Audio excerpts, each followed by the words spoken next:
And there come the leaders across. Robert Presley, Travis Quapple. Bill Lester has only driven 6 NASCAR Craftsman Truck Series races in his entire life, and he is running third at Daytona as the laps are clicking down. What a great job he's done. Very impressive last year in the little tryout he had with Bobby Hamilton. Obviously, he's showing right now that he deserved this opportunity, and what a great job he's doing. His finish came at Phoenix last year when he finished 18th. They're talking about the 8 truck there for Bill Lester. 41 years of age out of Oakland, California. The Dodge Diversity Program really taken off. Tell me about meeting with Bobby Hamilton and what it was like, and what he told you that he saw in you as a driver. Well, you know what? It was crazy when I first had the opportunity to be associated with Bobby Hamilton Racing. What happened was in 2001 when, or I guess it was probably end of 2000, when they were looking to bring this program to the track in 2001, I got a call from his general manager, and it was out of the blue. I had no idea that Dodge was going to create this program.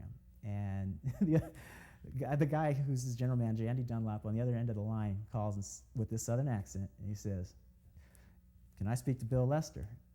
And I said, "You're speaking to him." And he says, "Well, I'm Andy Dunlap from Bobby Hamilton Racing, and we want to find out if you're interested in possibly testing for a Craftsman truck program." And I thought it was probably one of my friends playing a practical joke, a prank on me, because so many of my friends know that this is what I want to do, that, you know, and they know the struggle and how desperate I was to basically get to this point, that they'd probably have a little fun with it, you know. And I thought that's what was going on. Right. And I said, basically on the other end of the line, I said, "Yeah, right. Who is this really?" And he goes, "No, this is Andy Dunlap from Bobby Hamilton Racing." And I said, "This is real funny. Who's this really calling me?" And anyway, to make a long story short, I was invited to take part in this test at Nashville Speedway, and I was part of 3 drivers that took part in this event. And at the end of my test, Bobby Hamilton brought me into his hauler, and he said, "I'm very impressed with you." He goes, "You'll be my selection for this program. You let me know what your salary requirements are."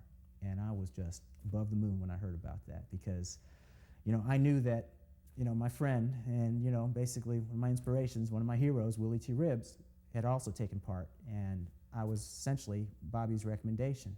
However, I understand in retrospect that due to having such a huge rollout of a major program such as this, they wanted to have what they thought was the biggest name in, you know, African-American motorsports at that time. Sure. And they chose Willie T. Ribbs to basically have the first year at this program.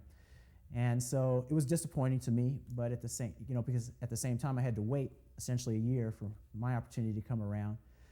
But, you know, there was nothing I could do about it. And I know that Willie had to go through a whole lot of, you know, questions about what's he doing here. And, you know, he had to go through a lot of struggles in terms of brand new team. And so it was kind of a mixed blessing, because even though I had to wait a year, I didn't have to go through some of the hard knocks that he had to go through. He basically laid the foundation for me to hopefully be, you know, more successful with this program.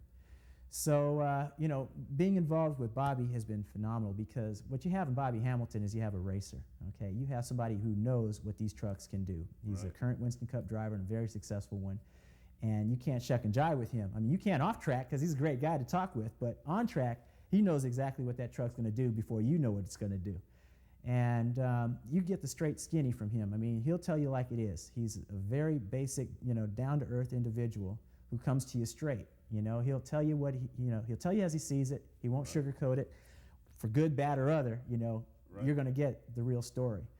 And so it's been a pleasure working with him. I've learned so much from him, it's not even funny. I mean, I've said this a couple times, but if I could learn half of what he forgets, I'm going to be a better race car driver, you know. But he stayed with me because, and I had this opportunity in 2002 because he believed in me in terms of what he saw when he first saw me test, and subsequent tests since then. And when the opportunity presented itself to get back behind the wheel of the 8 for 2002, there's no question in his mind that he recommended me, and I was appreciative of that, because he basically saw a racer in me. He knew that I was hungry. He knew that, you know, I had car control, and that I was going to listen, I was going to learn, and that, you know, I wasn't going to be afraid to push the pedal. On lap 4, you see one truck up high. Apparently that's the Bill Lester truck who qualified third, and Lester was coming out pit road. We got damage on the right side. Let's change right side there. Lester was one of the trucks involved in the incident a moment ago. There may have been some contact that on turn 1 was brought out the first caution between when Terry Cook spun the Power Stroke diesel Ford. I'll show you what happened here on lap number 4 down in turn 1. See, there's Terry taking a look on the inside of Bill Lester.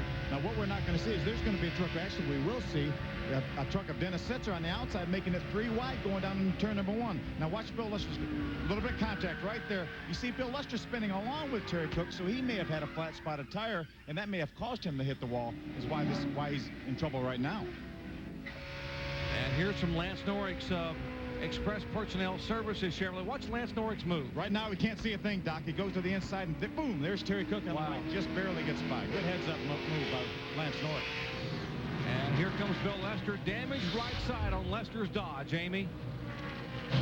We've got a flat right front tire. You guys were right. There was some contact there with that 3-wide incident on lap number 2. Bill did not know the tire was going down until the restart.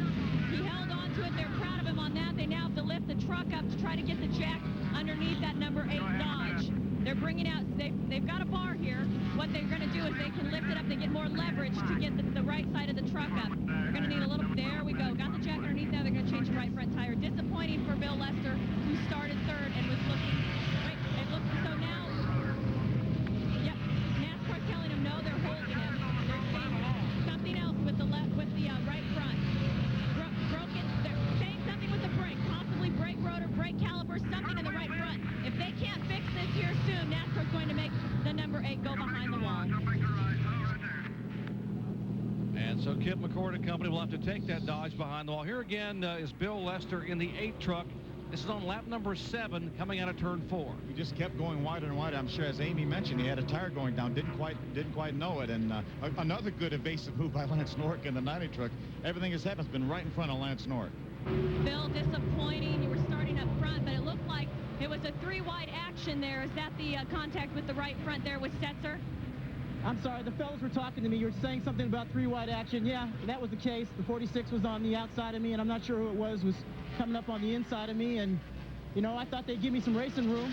I tried to maintain my line, but next thing I know, I'm getting kind of a little nudge in the right front and a simultaneous seemed like nudge in the left rear.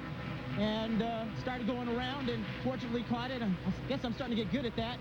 But the damage that I sustained to my right front made it so that I was so tight that I just couldn't get the thing to turn coming off 4. So, you know, these Bobby Hamilton Racing guys have done a great job, and this Dodge was strong. We put it up front, and we're happy to be there, and we're going to get it.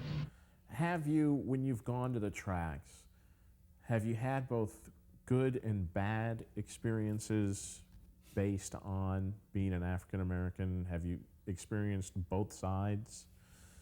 I mean, have there been some negatives, I guess, is from that? There hasn't been anything outward or overt in terms of negativity. I think that my being in the stock car garage has been something that's been surprising to a lot of people, to fans. I mean, I've seen conversations stop, I've seen fingers pointed, but I've never heard anything derogatory or anything like that that would give me cause to take exception to somebody.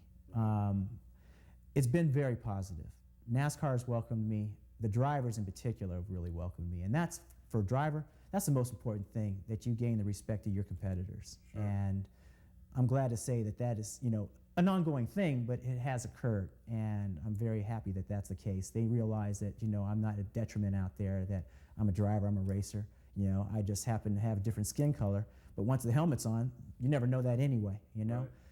So I guess probably when I made my stock car debut, which was at a Busch Grand National race at Watkins Glen in 1999, I was probably just as, you know, concerned, nervous, somewhat intimidated as anybody else might have been, because growing up in California, in Northern California, you had basically this connotation about what the good old South was and stock car racing, and I'd seen basically the old clips from when only ABC and the Wide World of Sports carried stock car racing, and Richard Petty and Cale Yarborough and stuff like that, and you'd see the Confederate flags waving and all, and, you know, I would look at that for a second and I would say, huh, that's a very interesting environment, and then I'd flip onto an open wheel race or something like that, because it wasn't really the warmest environment that I could see myself participating in. Sure. But there's been a lot of change in stock car racing since then, and I think that it's going to continue to change. The fact of the matter is that the spectator, by and large, the fan, has become, I think, more, for lack of a better word, upscale, definitely more educated. Of course, they're the, you know, the good old folks that are still out there, you know, and the purists, but for the most part, since it's become NASCAR racing so upscale, so much money is involved in it. Ticket prices have risen, you know, the whole experience has become much more financially, you know, I guess probably the best way to describe it is non-accessible to some of the purists. And so a lot of them really aren't out there, you know, or they're becoming more knowledgeable about being everybody inclusive, you know, racially, culturally inclusive, that things are evolving, and that's good. And I think maybe even the 9/11 incident is, you know, I hate bringing that up, but that's done a lot to bring this country together in terms of everybody being American, you know, and I think that indirectly I've benefited from that as well, you know. So in answer to your question, no, I haven't seen anything that's been, you know, overt in terms of racism or anything, or being uncomfortable, but we have a ways to go. I mean, it's not as if everybody's opened their arms and welcomed me, but by and large, that's the feeling I experience. Well, that's the show for today. Thanks for watching the Less is More Race Show here on People TV and our guest, Bill Lester. Until next week, I'm Les Montgomery.